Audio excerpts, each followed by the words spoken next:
Within innovation, what Canada seems to be and what Ontario seems to be really good at is the invention side. We celebrate the Banting and Best, the Bells, and we should, because there's some amazing things that have happened here. In the United States, as an example, when they talk about innovation, they're celebrating the Steve Jobs, the Henry Fords, those that took that invention to the mass market and really brought those benefits to a wide number of people. What I thought was interesting, some of the responses on the questions, 2 points, is the role in innovation. The administration was very low in that, but they're the ones that write the checks. So, for us, the administration would be right at the top, because that's who that whole ecosystem has to convince that this is a good idea, that it's going to lead to quality, safety, efficiencies, and satisfaction in the space, and we need them to write the checks. And as well, who actually drives innovation, and who actually owns that responsibility for that second part of the definition, which was commercializing. And I think we all play a role in that. But it really is the responsibility, as I see it, of the company to go out and then commercialize it based on all the hard work, and everybody benefits underneath that. As an entrepreneur, I've been dumbfounded by the amount of support that we have received from government organizations. And a bit of a disagree. We have been very surprised by the clear mandate to generate revenues and to support us. Well, you have a great product. It's fantastic. Sutures hold. It's great. But how do we make you succeed? There's a lot of great ideas out there, and there's a lot of money to support them. But if you don't have an entrepreneur with a strong business background and the desire to keep going and keep going and keep going and face the risk, go without a job, go without a salary, and make this happen, nothing's going to happen. So you can invest in a company $500,000 and equip them and train them. But if you don't partner yourself with an entrepreneur, and maybe what Living Labs or OCE could improve is really marrying those great PhDs and those great ideas with business major from Rodman, Ivy, to really marry them and go into partnerships, 50-50, 60-40, whatever it is, to make your great ideas come into reality. And so my only feedback is, if you have a great idea out there, Living Labs and OCE would be an amazing platform, but you need to really equip yourself with a business partner or IP offices like Dr. Forte has, where there's teams and there's people that are willing to take the risk and people that are willing to go without a paycheck to make an idea a reality. The fact that Canada gets a D in innovation really bothers me. But to remain competitive globally, when we're competing against markets like the United States, which have far more resources than we do, and emerging markets like India and China, which are climbing the ranks in terms of where their universities sit, in terms of performance, both in innovation and academic output. The only way we're going to remain competitive globally is if we combine our resources and collaborate smart, so that we can outperform Americans and outperform the Chinese and the Indians. And because the public purse isn't expanding, right? So I think that's part of the strategy for Canada to remain competitive, and for Ontario to remain or to be a global leader.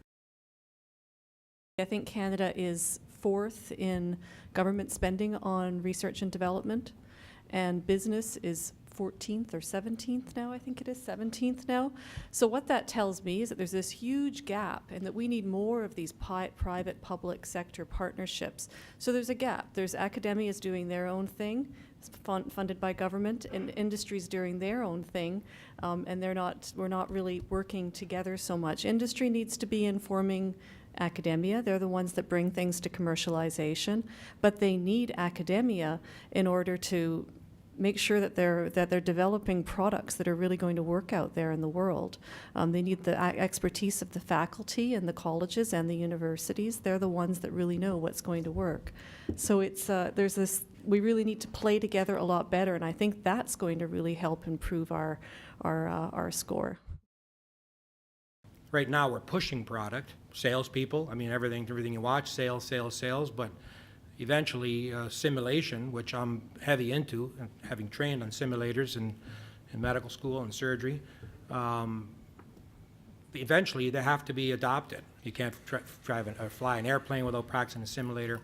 Why can you practice medicine? Why can you look in somebody's ear as a doctor, a nurse, or healthcare provider, audiologist, when you haven't trained on a simulator? So that's where I think government comes in place, is saying, you know, you've validated a product, you have an Ontario made product. Eventually, you know, somebody has to say you have to use it. There's a lot of support from government.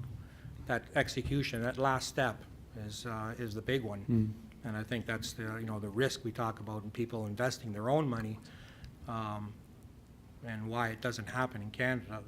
I'm not sure of that one, but I think that if, you know, we're a single paying system, it could be, you know, legislated to use it. So then now that would automatically get that product across the board and worldwide as well. Once it's focused in our own country, it would be an example for others to set.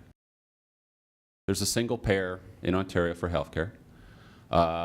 Those organizations, those institutions receive and spend public money and are expected to be amazing stewards of that public money.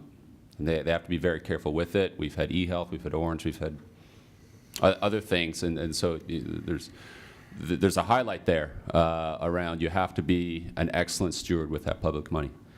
When you are purchasing or thinking of purchasing innovation, what you're really doing is purchasing risk.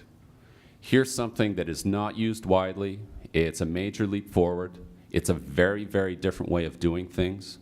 The opportunities and the promise are amazing, but there's some risk involved. So going forward, within the current procurement environment, and I believe that there is an opportunity and processes to procure innovation, but the people that actually are at the front lines that want to bring you into an organization, they don't want to end up on the front page of the Toronto Star, and that's a reality if you are not a careful steward with that money. Ontario is second to none, from my experience in the conversations I've had, on starting a business, on having an opportunity to do something very, very different, for working with leading people around the world in top environments with great access to really smart students and faculty, and an amazing pool of money to get us to that next stage.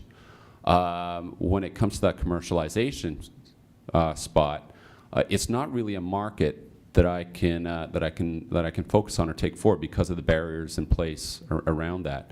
And so, you know, our path really is pointing towards the United States, try and sell as quickly as possible, get somebody to take out their checkbook as validation of what you're doing is new and interesting and valid and is going to create outcomes, and then at some point come back to Canada and Ontario with those proof points from another market, which is, so we'll always keep our R&D here, but we won't be able to grow the company here, and that is really, that's the catch-22 that we find ourselves in today. We've also, I think, struggled with what I would describe as the difference in timelines, because in our environment, a 3-month project is a very long one. And we originally collaborated on TheraChoice with U of T, and they didn't know how we were going to get anything done in 8 months. And we just put together the timeline for the work with the prostate center at the Princess Margaret, and it's going to be a solid year. And I mean, we can't dedicate our team 100% to work on something over a 2-year period just to get it to the stage where we've done a clinical feasibility study. So we, you know, do things like put a lot of people on it, and people come in and out, and so on. But those are the differences in timelines are a challenge, and as well, I would describe as an aversion to paying for a proven innovation process amongst healthcare in particular in Ontario and Canada writ large. For the research environment in Ontario, I think we've agreed is kind of second to none in terms of its caliber, and they're a great source of new ideas. They kind of see everything that's happening in academia worldwide, and they can then, by working with a company, the company kind of broadens its visibility into what's going on in the next horizon in terms of innovation. Where these partnerships work well, they have to be very thought out up front, and each party that's coming to a partnership really needs to understand each other's both capacity and limitations, and this goes back to what Niall was talking about in terms of invention versus innovation. Academia and industry, they are different, and that's just a fact. And I think we have to realize that I think almost all of the invention that happens in an academic environment, given the timeframes of the projects, will not result in a technology that's ready to be commercialized. And both parties have to understand what outcomes they're trying to drive to on a project, and understand the relative role of each. And when it comes to transitioning that technology to industry, really having an idea of the value of what each partner brings to make this a true partnership in the longer term. So there's been a lot of talk about the funding climate, and it is fantastic in Ontario. So I won't get into any of that in more detail. Also, the opportunities for industry are fantastic to collaborate. Public-private partnerships are everywhere, and there's lots of fabulous opportunities. There's a lot of people in this room today that are educators, so I'm going to focus a little bit on is the students. So the benefits to the students. And I'm just going to give you a short example using the Infonaut project that we worked on at George Brown College, where we had students from, I think it was 5 different areas. So we had wireless technology students, we had nursing students, we've had business students, we've had business analysts, and we've had mechanical engineering students, all working on an interdisciplinary project over 5 years, multiple different student teams. There's been, I think, 22 or more students involved in this project since 2008. Those students have gone on and brought the experiences that they gained working in the simulation center at George Brown College. So they'd actually installed the entire system at the simulation center, which looks like a hospital basically. It's where we get to, where the nurses get to teach the students teach them their nursing protocols. But in there we also can test technology. So we've been testing Hospital Watch Live for Infonaut. And the students have been able to set it up in there, learn how to do that, and then take that actually into Toronto General Hospital, where they've been able to work in a clinical environment as well. This kind of experience for students, undergraduate college students, is incredible.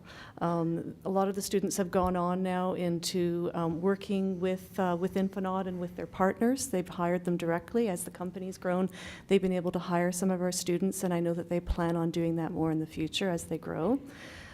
We've also had students that have moved on into other areas with an incredible amount of expertise behind their belts and a great amount of confidence that they've gained from working on this project. I'd say that when it comes to the negatives of this, the 2 things that strike me the most are the capacity. So the colleges are fairly new to applied research. We've been in this area in Ontario now for about 6 years. And we're flooded with industry partners and community partners coming to us for collaborative opportunities, more than we can actually handle. So that's kind of good, because we've got lots of business, that's for sure. And we're trying to increase the capacity internally, and that'll just take some time. But that is one challenge, and Bettina mentioned that as well.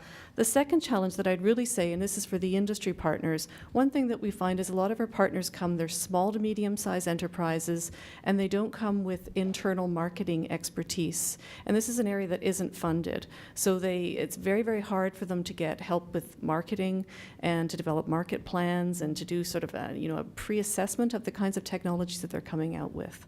So this is an area where there's a gap.